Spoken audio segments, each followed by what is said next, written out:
Today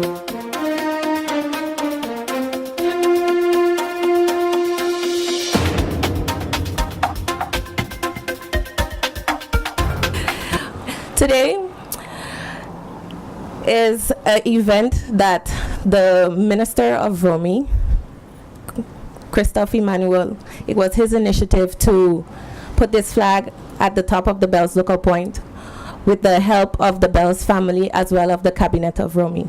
And I must say, I would like to give all of them a round of applause for a job well done thus far. Oh, sweet St. Maarten's land, so bright thy beach and strand, with sailors on the sea and harbors free, where the chains of mountains gleam, fearlessly in sunlight sheen. Oh, I love thy paradise, nature's beauty very nice. Oh, I love my paradise, nature's beauty very nice. Oh, I love thy paradise, nature's beauty very nice. Oh, I love thy paradise, nature's beauty very nice. Very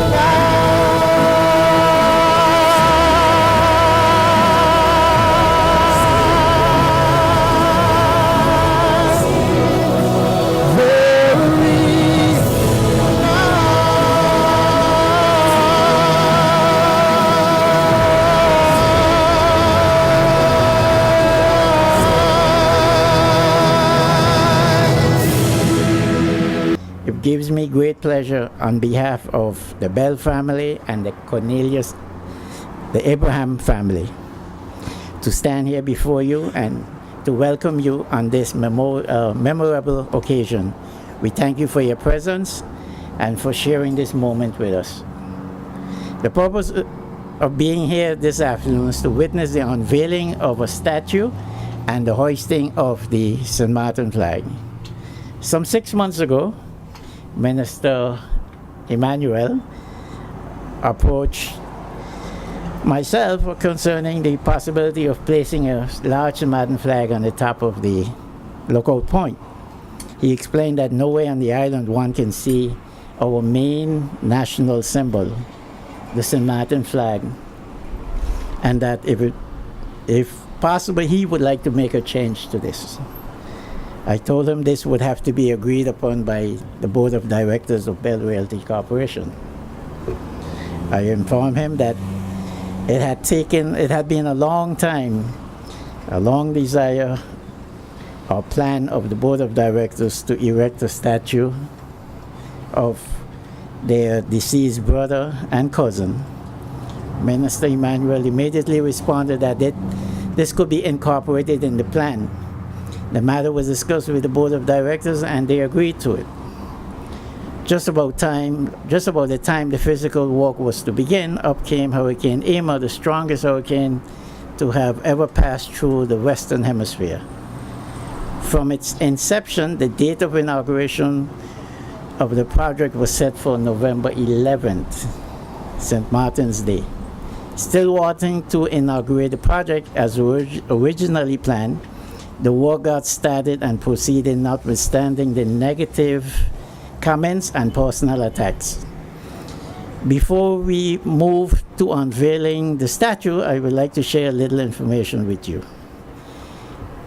It is said that the late Mrs. Mary Georgiana Bell Lake, wife of the late William Henry Bell Sr., had advised her sons that they should invest their money in property, land. They followed her advice at a very young age. In In 1922, when a parcel of land became available, the two older brothers working in the Dominican Republic sent the money to their father to purchase said property. Subsequently, in 1928, another property became available, and again the two older brothers sent the money to their father to purchase this property. In 1949, when KB Estate was up for sale, the four oldest brothers, along with the first cousin, bought the property. KB Estate, then consisting of 3 plantations, namely KB, Burnt Ground, and Gardens, was acquired on February 15, 1949. The seller was Miss Leonora Rodenhuis, who was the sole heir of Mr. and Mistress Ernest von Romont. The buyers were Charles Leopold Bell for 2 nines, Mr. Leon Cyril Bell for 2 nines, Mr. Lando Alexis Bell for 2 nines, Mr. William Henry Bell for 2 nines, and their cousin, Mr. Abraham Cornelius Peters, 1 9. William Henry Bell II, named after his father, regrettably passed away less than 1 year after the purchase of the property at a very young age. In 1970, Bell Realty Corporation was established, and the property was thereafter transferred into the corporation. A number of years ago, the original board of directors of the corporation expressed the desire to place a statue in honor of their brother, William Henry Bell II. I now ask Pastor Mr. Victor Bell and Mrs. Veronica Lake Bell, the oldest surviving brother and sister of Mr. William Henry Bell II, the late William Henry Bell II, to come forward and unveil the statue.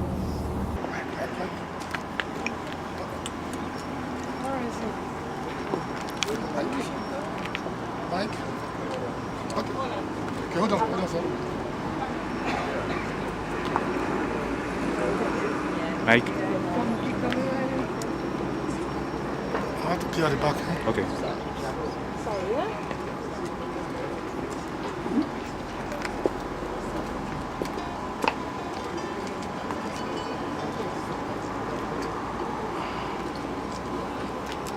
On behalf of the Bell family, we unveil this bronze statue of Mr. William Henry Bell.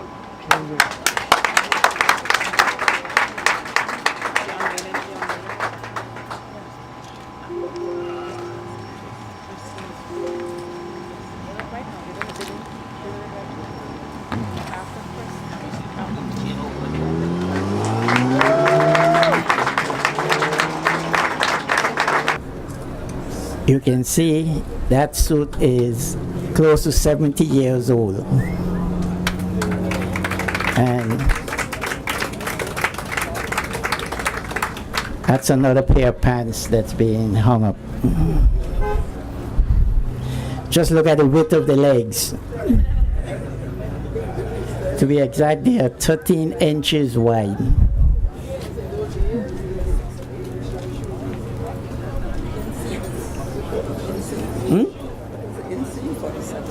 The M was how much was 37? 47.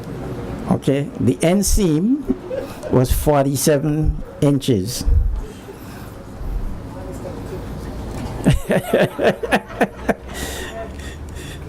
So there's a couple other pieces we will show you in a while. There's a bow tie. If we think we have style, they had style. This bow tie carries 2 light bulbs with a battery.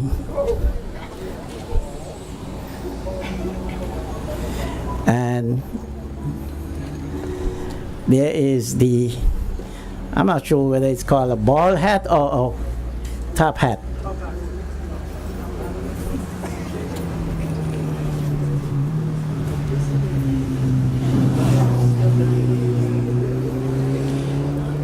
and that even though I don't believe he was a smoker, Patsy, you had to show that I'm short. Even though I don't believe he was a smoker, but he had a cigarette lighter, which is very stylish. It carried its own cigarettes on the inside.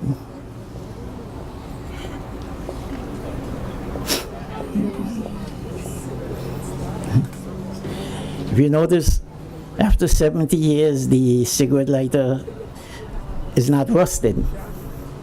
Then there's a pair of cufflinks. That's the bow tie with the battery.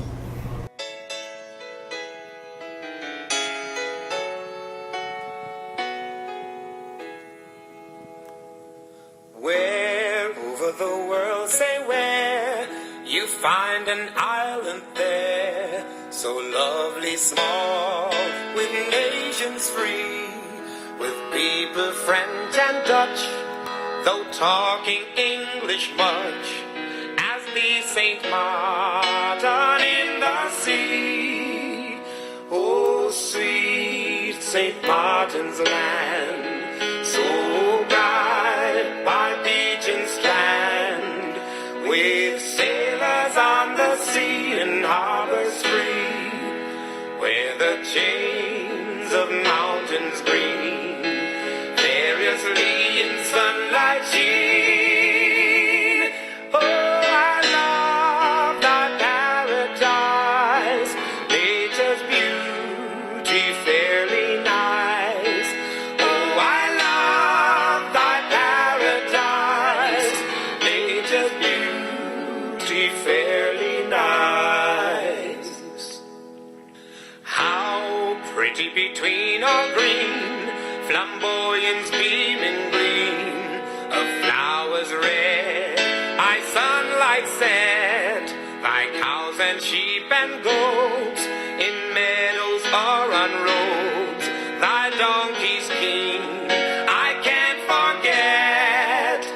Oh, sweet St. Martin's land, so bright by beach and strand, with sailors on the sea and harbors free, where the chains of mountains green variously in sunlight sheen.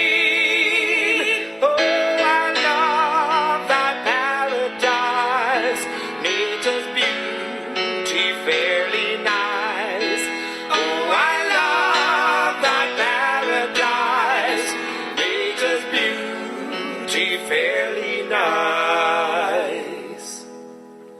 Saint Martin, I love thy name, in which Columbus' fame and memories of old are close. For me a great delight, thy Southern Cross the night. May God the Lord protect thy coast. Oh, I read- sweet St. I remember the first time so bright by beach and strand. I went to Panama.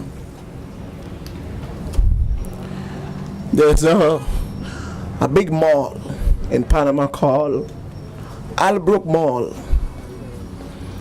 And when you step out from Albrook Mall, the first thing you see is a huge, huge flag of Panama. Huge. I remember having a discussion with Minister Sylvia Jacobs, and I said, Minister, Flag Day came and gone on St. Martin, and no one knew that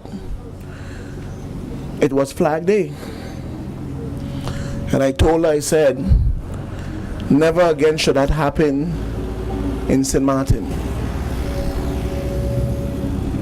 I would come out of Albrook Mall and I would stand there for length of time, both Dr. Lloyd and myself, and we would gaze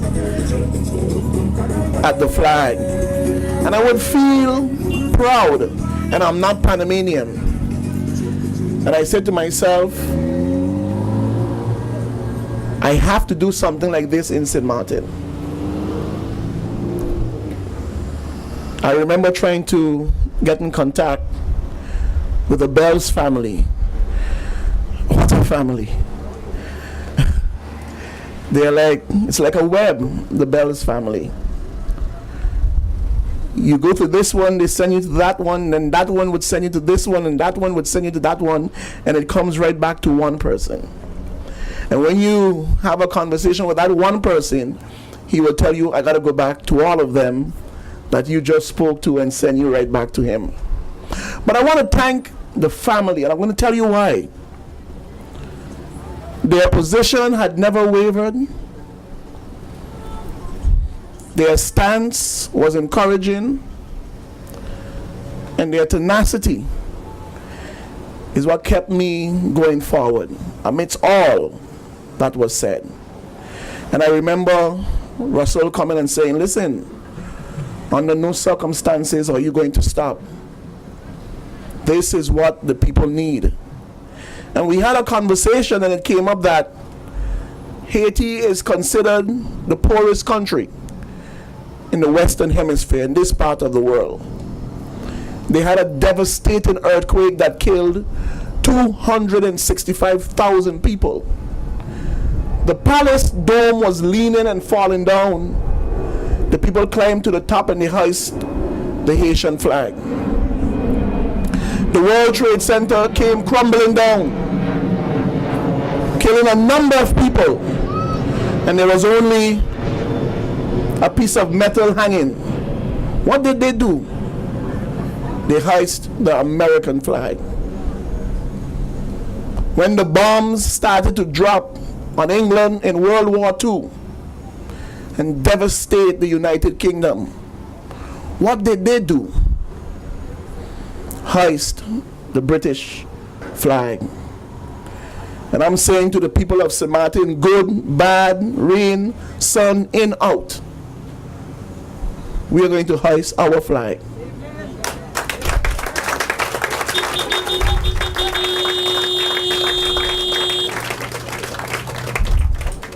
To use the words of the poet on the French side, "'Tis we own, 'tis we's."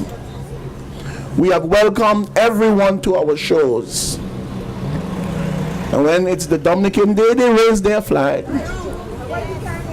When it's the Haitian National Day, they raise their flag. It's our day every day. So we will raise and hoist our flag every day. Every day is St. Martin's Day. It's our day. It's our day. I also want to thank the Honorable Prime Minister, because I remember him coming into the office, when you're going to tell me something about this flag? But it is so much more than just a flag. It's about giving recognition to our honorable family. And no time should we leave anyone disrespect good people, because that's who they are. And I've gotten to know all of them. Russell and myself will spend hours up here talking and discussing politics, history. They didn't know it was 300 acres of land, but I know now.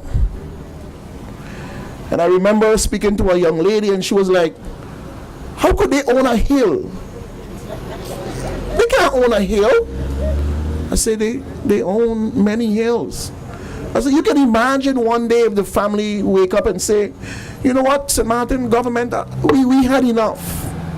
We are going to put a toll from down the road and up to the end, and everybody will have to pay to pass.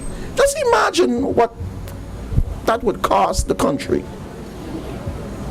Because even this road that we drive on is a contribution of the family. It's much more than just a flag. That's the icing on the top of it. But a recognition of the Bells family speaks volume. And I say to them again, Thank you, and thank you. St. Maarten deserve it. The family deserve it. Enjoy the evening, everyone.